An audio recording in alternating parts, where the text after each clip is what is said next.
Good morning বন্ধুরা, কেমন আছো? তোমরা নিশ্চয়ই ভালো আছো, সুস্থ আছো।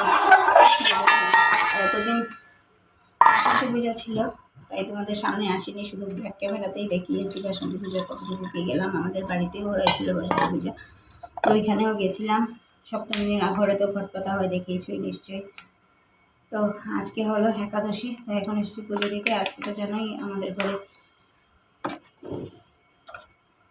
গোপালনাশিনীর ঘট বসাই। তো চলো পুজোটা করে নিই, তারপরে কী কী কাজ করছি নিশ্চয়ই তোমাদের সাথে শেয়ার করবো। তো চলো দেখতে থাকো ব্লগটা, আশা করি তোমাদের ভালো লাগবে।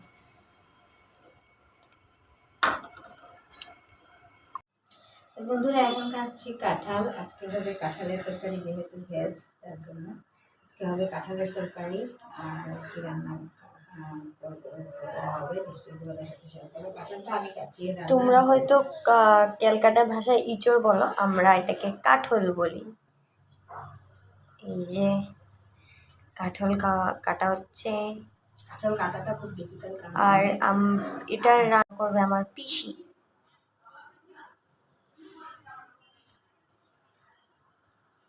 চলো ব্লগটা দেখতে থাকো আর সঙ্গে থাকো, আশা করি ভালো লাগবে।